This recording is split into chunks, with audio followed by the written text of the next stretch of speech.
कि मैनुअल नहीं चढ़ सकते, लेकिन रस्सियों के सहारे तो चढ़ सकते हैं। रस्सियों के सहारे चढ़ना शुरू किया, दुश्मन ने फायर खोल दिया, रास्ता कटा हो गया। केवल और केवल उन 7 जवान ऊपर चढ़ पाए। ऊपर चढ़े तो सामने दुश्मन के 2 बंकर।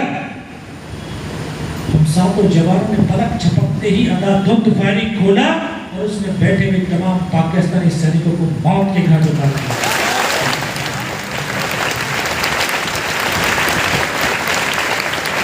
टॉप के बहुत नजदीक पहुंच गए थे, बहुत नजदीक।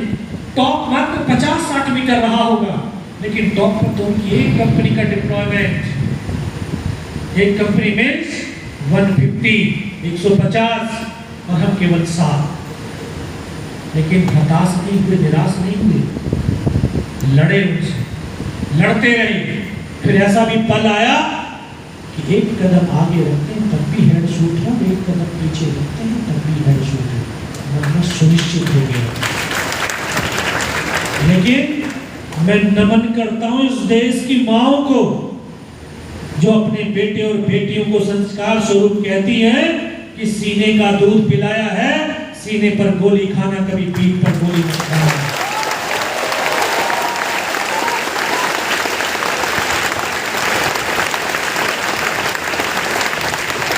आज हिंदुस्तान के बेटे और बेटियां अपने मां के वक्तव्य को सार्थक करने के लिए सीमाओं पर खड़े होकर के अपने सीनों पर गोली खाते हैं।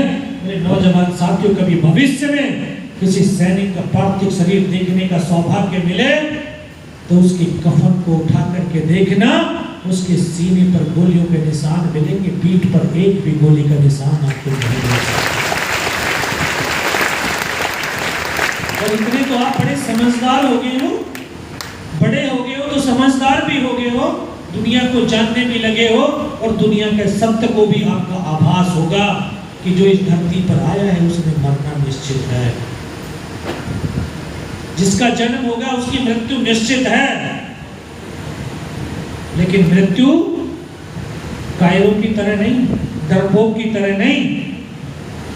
हमारी माओ ने हमें शेर पैदा किया, शेर, गीदड़ पैदा नहीं किए, हमें डरपोक पैदा नहीं किया। किया क्या?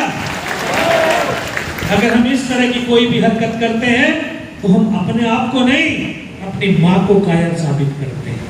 और ऐसी कोई धरती पर मां नहीं जिसने किसी शेर को पैदा नहीं किया हो, कोई ऐसी मां नहीं जिसने किसी गीदड़ को पैदा किया हो। अरे सारे शेर हैं, और शेर कभी न डरता है न डरपोक होता है, बल्कि वो सीना तान करके मुसीबतों से लड़ता है और लड़ करके मरता है। ऐसे नहीं मरता।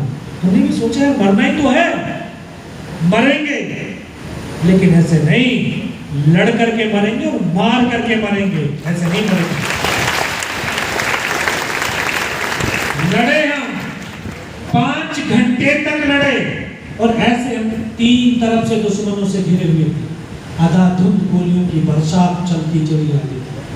तो फिर लड़ते लड़ते ऐसे पल भी आए, ऐसे दृश्य भी आए जो आज तक आप फिल्मों के अंदर देखते आए हैं कि गर्दनें कटती हैं और धड़ चलते हैं। मैंने उन पलों को जिया भी है, देखा भी है। मुझे वो आज भी याद है वो पल कि जब मेरा साथी मुझे फर्स्ट एड करने के लिए अपनी पॉलिथीन फाड़ रहा था अपनी पट्टी की, उसको यहाँ पे गोली लगती है, जैसे पूरे उसके सामने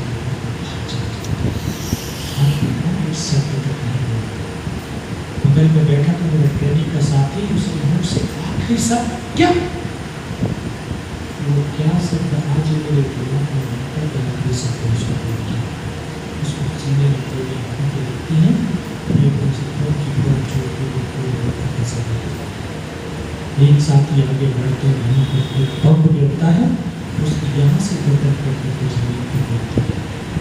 जब बम जमीन पर गिरते हैं किस तरह से पूछा उस शब्दों में बयान नहीं किया जा सकता। और साथी आगे बढ़ा, फिर एक और बम गिरता है, उसके दोनों हाथ दोनों पैर कट जाते हैं। और इस तरह से ठीक करके मेरे तमाम साथी शहीद हो गए।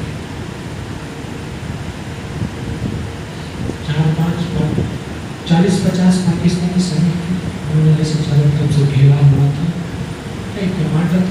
मारे तो रिजेक्ट तो करो, इनमें से कोई जिंदा तो नहीं है। पाकिस्तान के सैनिक हमारे जवानों के शरीर के अंदर जब गोलियां मारते थे तो बॉडी ऐसे उछलती थी ऊपर की तरफ। आंखों से देख भी रहा था और सह भी रहा था। उस आंखों को जब सामने वाले को मारा, बगल वाले को मारा, तो मुझे भी मारा तो यहाँ पे इस बाजू में गोलियां मारी, फिर पैर में 2 जगह पे गोलियां मारी।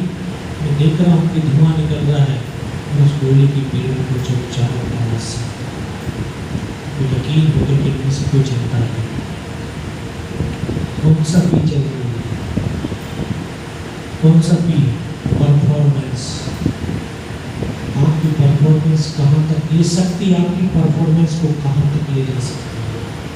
आज एक सुई चुभती है तो कितनी पीड़ा होती है, उस समय बनाना हाथों से पैरों से पार जा रही है, लेकिन अनेक भी पीड़ा, अनेक भी दर्द नहीं। जब उनको यकीन हो गया कि इनसे सब मर गए, उन्होंने ऐमान में क्रूरताओं का तांडव शुरू किया।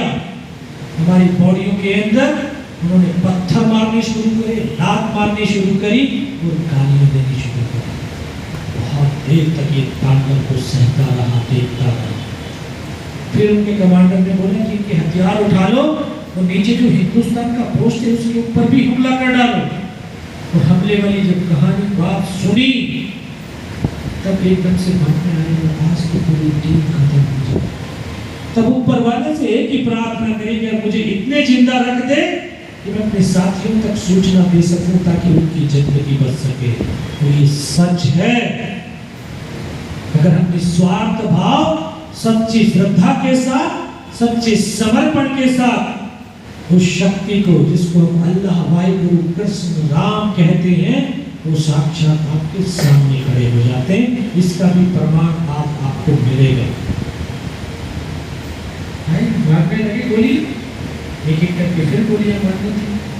तब फिर एक मन के अंदर विश्वास पैदा किया कि अगर इसने सर और सीने में गोली नहीं मारी, चाहे मेरे हाथ पैर दोनों ही काट करके क्यों ना ले जाए, मैं उप तक नहीं करूंगा और मैं जिंदा भी रहूंगा। और साथियों, आज उसी विश्वास की बदौलत आपके सामने भी खड़ा हूं।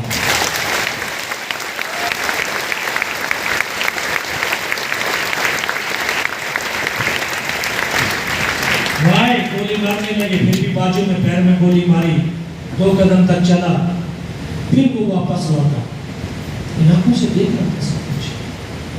जब उसने राइफल ऐसे करी, शायद उसको लगा होगा कि मैं जिंदा हूँ। जब उसने राइफल सीने की तरफ करी तब लगा यार अब नहीं बचा। लेकिन कहते हैं जब रात के सीने में मार सकते। और हम हारते कहाँ, हारते कहाँ? मंजिल के बहुत करीब जाने के बाद, मंजिल के बहुत करीब जाने के बाद हम हार जाते हैं। क्यों? क्योंकि हमारा मन टूट जाता है, हमारी शक्ति, हम अपने आप बहुत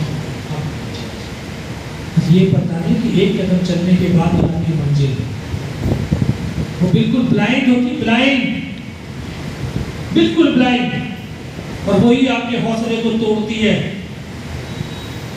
आप 2 कदम चलो तो सही, उस ब्लाइंड के बाद उजाला ही उजाला।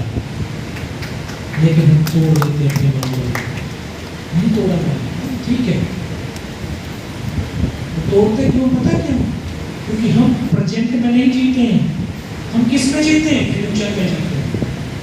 हम फ्यूचर में जीते हैं। आपका पूरा फोकस, पूरी एनर्जी कहाँ लगी हुई है? 5 मई 2024। अरे आज जी लो भाई, आज 28 सितंबर 2023 है, इसको जी लो अच्छे से। अपने आप 5 मई क्लियर हो जाएगी। आज की एनर्जी आज में लगा दो।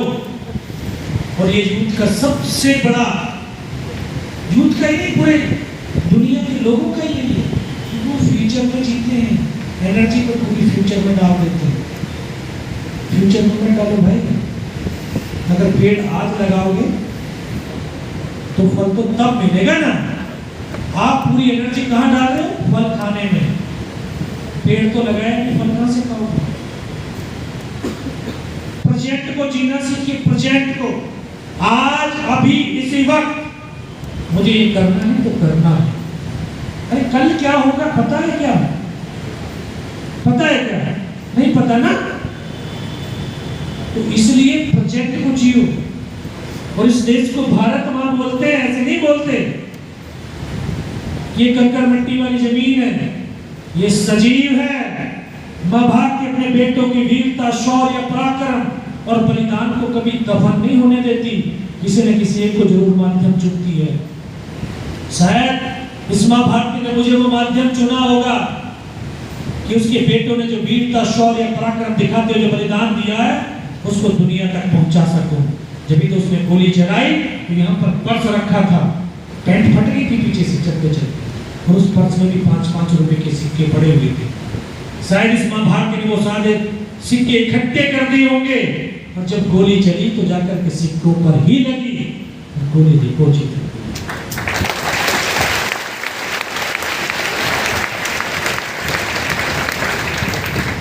मुझे लगा तो मैं मर गया। पर पाकिस्तान का दूसरा जवान आया होगा, शायद उसने मेरा हथियार उठा करके जा रहा होगा, उसका पैर मेरे पैर से टकराया, तब मुझे एकदम से चेतना आई, मैं जिंदा हूं। तब एक अंतर्मन से आवाज आई, योगेंद्र अभी तक नहीं मरा तो अब मरेगा भी नहीं। मेरे पास एक हैंड ग्रेनेड बचा हुआ था, मैंने उसकी पिन निकाली, उसको निकाल कर कैसे फेंक दिया। हुड के अंदर हुड लगे हुए थे, ग्रेनेड उसके हुड के अंदर जा गया। जब तक वो ग्रेनेड को निकाल पाता, ग्रेनेड फट गया, उसका यहाँ से पूरा सर उड़ा और वो हमारे ऊपर आकर के ऐसे करके। जो फौजी परिवार से संबंध रखते होंगे वो जानते होंगे कि वो हैंड ग्रेनेड नंबर 36 होता है, और 36 इसलिए होता है, उसका नाम हैंड ग्रेनेड नंबर 36 है क्योंकि जब वो फटता है तो 36 टुकड़े होते हैं, उसके 36 टुकड़े होते हैं। और एक हैंड ग्रेनेड हम भी लेकर के 24 घंटे घूमते हैं नहीं। ये जो हमारा स्मार्टफोन, ये भी हमारा हैंड ग्रेनेड नंबर 36 ही है। और जब ये फटता है ना, आप देख भी रहे होंगे, सुन भी रहे होंगे, आपको एहसास भी होगा कि जब ये फटता है तो हमारी जिंदगी को 360 डिग्री पर घुमा करके खड़ा कर देता है। और फिर हमको लगता है क्या करें, ये घुमाता है 360 डिग्री पर लाइफ को घुमा करके खड़ा कर देगा। और ये घूम भी रही है जिंदगी, आप सब जानते हैं, महसूस कर रहे, सुना भी होगा। और इसके फ्यूज को, जैसे ग्रेनेड के अंदर फ्यूज होता है ना, फ्यूज को निकाल दिया, साइड में कर दिया तो ग्रेनेड में कभी नहीं पड़ सकता, इसमें भी फ्यूज है। अगर इसके फ्यूज को निकाल करके रखोगे तो शायद आप अपने जीवन, अपने लक्ष्य को आसानी से प्राप्त कर सकते हैं।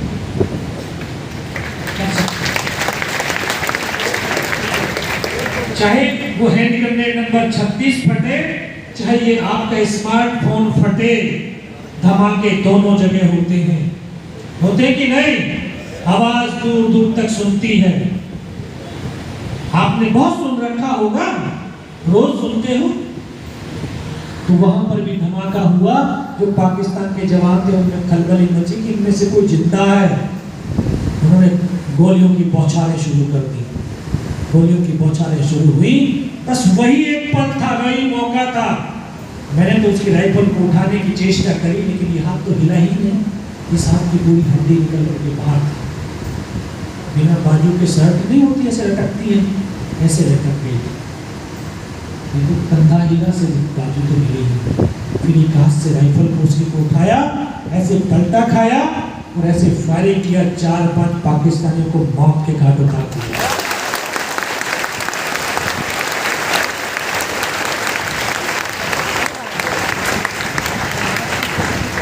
इसी हाथ से पलटा खाता रहा, चल तो सकता नहीं था। पूरी पैर की यहाँ से लेकर के नीचे तक पूरी मसल फट करके बाहर थी, सिर्फ इसमें हड्डी बची थी और इसमें हड्डी नहीं, इसमें सिर्फ चमड़ी बची, चल नहीं सकती। फिर फिसलता रेंगता फायर करता, फिर भी 4-5 मीटर तक आगे गया। और 4-5 मीटर जाने के बाद देखता हूँ सामने तो उनका लंगर चल रहा, उनके लिविंग टेंट लगे हुए, उनकी वेपन की डिप्लॉयमेंट, और वो सब छोड़ के चले। बहुत देर वहां पर पड़ा। फिर वो पागलपन अगर अपने साथियों को बचाना है, नीचे भी जाना, फिर खिसकता रेंगता अपने उन साथियों तक आया जहाँ पर शहीद हो रखे। फिर मन में आया कि हो सकता है इनमें से कोई जिंदा हो। आकर एक एक को देखने लगा तो किसी का ये सब फटा हुआ वहाँ पर, किसी को के लिए बात तो बैठे हुए 8-7 मीटर कैसे सराउंडिंग एरिया, उसमें डेड बॉडियाँ पड़ी हुई थी, वो भी छत अवस्था में थी। और ये 19 साल का लड़का उन डेड बॉडियों के बीच पड़ा हुआ था। और जहां तक नजर जा सकती थी सिर्फ पहाड़, पर्वत, पत्थर और बर्फ के सिवा कुछ नजर नहीं आया। हताश और निराश नहीं हुआ था, अपनी आस्था और विश्वास के साथ अपने मन के अंदर विश्वास भर करके रखा था, जाना है नीचे। और फिर रोते रोते, जब हम रोते हैं, कभी रोए आपके आंसुओं से, कभी रोए हो? तो जब रोने के बाद में आपका बहुत हल्का फील होता है, क्योंकि आप बाकी लोगों से डिस्कनेक्ट हो जाते हो, सिर्फ अपने पास होते हैं। और ये 5 फुट 7 इंच की बॉडी योगेंद्र यादव नहीं है, जो आपके ये शरीर है, ये आप है नहीं, ये फैक्ट है। हम एक शोर हैं, हम तो एक आत्मा है। ये शरीर तो हमें सिर्फ इस धरती पर काम करने के लिए दिया गया एक साधन मात्र है, लेकिन इस साधन मात्र के ऊपर ही हमारा सबसे ज्यादा समय वेस्ट होता है, सजाने में, संवारने में। होता है कि नहीं? 3 बार तो शीशे के पास आकर के खड़े होते हैं, मेरी गाड़ी ठीक लगे कि नहीं लगी, मेरे बाल ठीक लगे कि नहीं लगे, क्योंकि मुझे बालों से, गाड़ी से, चेहरे से तो लोग पहचानेंगे। आपको ये शरीर पर लोग कुछ दिन के बाद में नष्ट हो जाएगा, इससे कोई पहचान वाली नहीं। तो मैं उस समय रोते रोते अपनी सोल से कनेक्ट हुआ। जब सोल से कनेक्ट हुआ तो अपनी गॉड से, अपने परमात्मा से कनेक्ट हुआ। और तुरंत एक आवाज आई, योगे बेटे इस नाले से नीचे की तरफ चला। क्योंकि मुझे नहीं पता था इस पहाड़ी पे किस तरह हिंदुस्तान ने कहा पाकिस्तान, लेकिन ये जो मन है ना, हमारा मन ये बड़ा शत्रु है। ये हमको एक जगह रुकने नहीं देता है, ये भ्रमित करता है पल पल। तो मुझे भी भ्रमित कर दिया, यार ये दुश्मन की चाल हो सकती है। हड्डियां आपस में टकरा रही थी, नसैनियां पीड़ा होने लगी, साथ को बांधने की चेष्टा करने लगा, बन नहीं पड़ा, इसे उठा करके पीछे घुमाकर अपने बैग में फंसा। अभी बैग में फंसाया ही था, तभी दोबारा से आवाज आई, योगेंद्र बेटे इस नाले से नीचे की तरफ चला जा। फिर पूर्ण विश्वास हो गया कि ब्रह्मांड की वो शक्ति मेरे सामने है।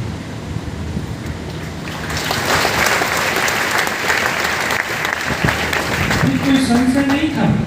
इस पहाड़ी पे 500 मीटर लुढ़कते हुए पत्थरों में नीचे आया, फिर अपने साथियों को सूचित किया, ऊपर की तमाम इंफॉर्मेशन दिया कि ये घटना घटित हो चुकी है, ये भी होने वाली है। फिर डॉक्टर आया, फिर आकर के इंजेक्शन लगा के फिर मुझे बता कि मैं कहाँ पर। 3 दिन के बाद होश आया, देखा ऊपर पंखा चल रहा है, पता चला 90 रुपीज हॉस्पिटल श्रीनगर, और वहीं पर मुझे सूचना मिली कि उसी रात को दोबारा से इस टाइगर हिल टॉप के ऊपर हमारी टीम ने हमला किया और बिना कुछ कैजुअलिटी के इस टाइगर हिल टॉप के ऊपर विजय प्राप्त किया।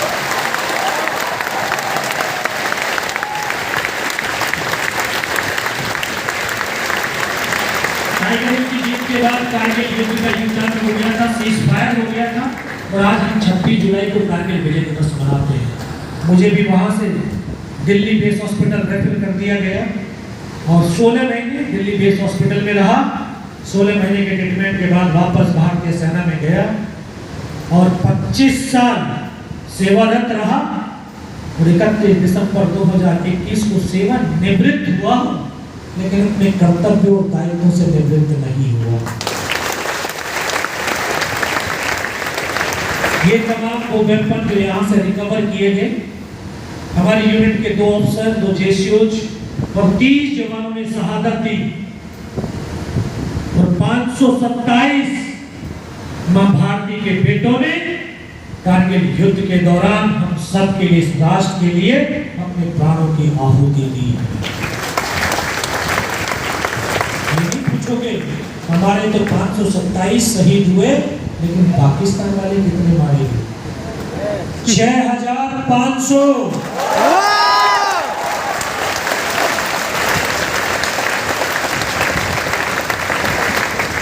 जब कोई सफलता मिलती है तो मनोबल को बढ़ाने के लिए अवार्ड एंड ऑनर दिए जाते हैं। आपको भी मिलने वाले हैं, आपको भी मिलने वाले। जब आप डॉक्टर बनेंगे, कोई सफल ऑपरेशन करेंगे, किसी की जिंदगी को बचाएंगे, तो आपको भी जो है जरूर बहुत अवार्ड मिलने वाले हैं। और जिस दिन आप डॉक्टर की वर्दी पहनोगे, उस दिन अपने माता पिता को बहुत बड़ी दौलत आप दे दोगे कि नहीं? क्योंकि आपके माँ बाप आपकी सफलता पे इतराना चाहते हैं, बाकी और कुछ नहीं चाहते।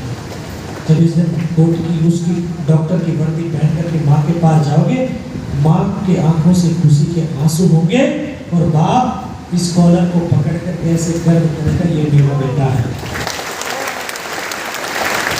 कि नहीं?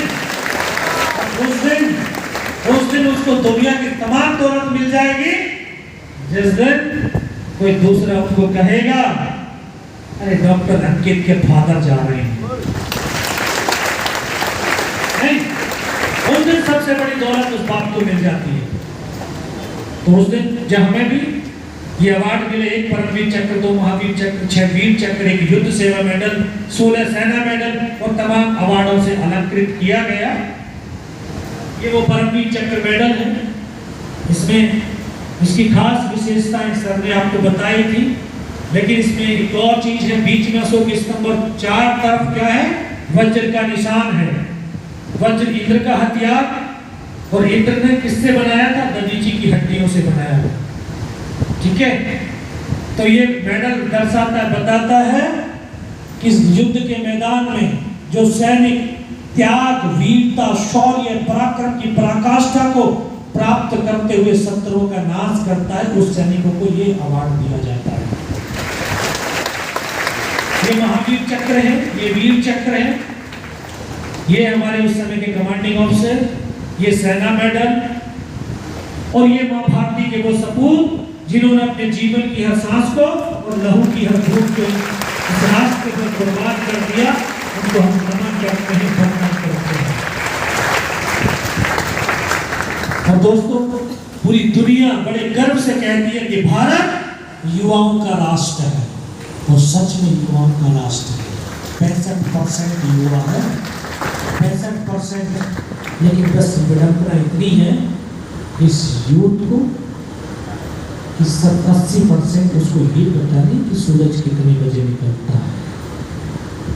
कहीं हम पढ़ाई में व्यस्त हैं 2-3 बजे तक, और कोई मोबाइल में मस्त है अपने मैसेज डालने में।